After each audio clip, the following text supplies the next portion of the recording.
इतर कुठलंही फळ मार्केटला नसतं. तर हे जे जांभूळ आहे, पांढरं जांभूळ, हे या पिरियडमध्ये फळांची पूर्तता करण्यासाठी फार छान आहे आणि याला फ्रुटिंग खूप मोठ्या प्रमाणात होतं. तुम्ही बघू शकता.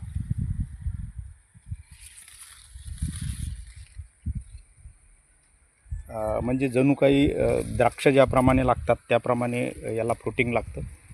आणि परसबागेमध्ये कुठलंही झाड लावायचं म्हटल्यानंतर सगळ्यात पहिले महत्त्वाचा पार्ट येतो की तो म्हणजे माकडांपासून होणारा त्रास. तर तुम्ही बघू शकता या झाडाची हाईट एवढी कमी आहे की माझ्या म्हणजे कमरेच्या वर नाही आहे आणि याला जमिनीच्या लगतच जांभळं लागतात. आणि जांभळं जे आहे ते वरून कुठूनच तुम्हाला दिसणार नाही. वरून असं वाटेल याला काहीच जांभळं लागलेलं नाही. परंतु जेव्हा आपण आत जाऊन पाहतो, आता मी खाली बसतो आहे जमिनीवर आणि तुम्हाला दाखवतो. बघा याला किती मोठ्या प्रमाणामध्ये फ्रुटिंग आहे आणि पूर्ण जमिनीवर टेकलेलं आहे.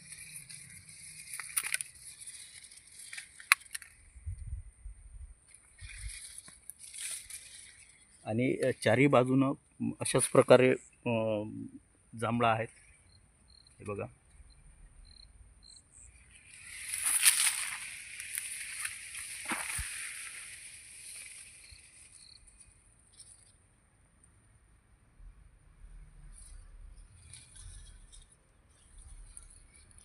याच्यामधले 80% जरी पक्ष्यांनी खाल्ली तरी 20% जरी आपल्याला खायला मिळाली तरी ही जांभळं भरपूर होतात. आणि अशा प्रकारे परसबागेमध्ये जे आपल्याला फळझाडं लावायची आहेत ती कशा प्रकारे छोटी ठेवता येतील आणि कशा प्रकारे आपल्या घरापुरतं का होईना आपल्याला उत्पादन मिळेल, त्यासाठी हा एक नवीन प्रयोग आम्ही केलेला आहे. अशाच प्रकारे विविध प्रकारची जी फळझाडे आहेत ती परसबागेमध्ये विशेषतः लावण्यासाठी उपयुक्त ठरतील.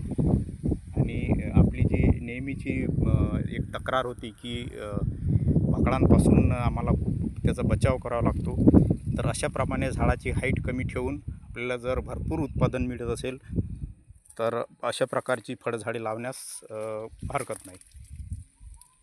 तर आज म्हणजे पूर्ण एप्रिल महिना सुरुवातीपासूनच याची जांभळं पिकणं चालू झाली आणि आतापर्यंत आम्ही खातच आहोत.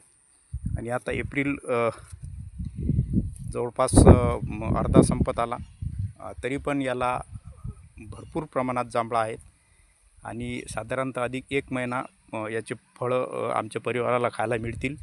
अशा प्रकारे याच्यावर आता सध्या फळं उपलब्ध आहेत. धन्यवाद.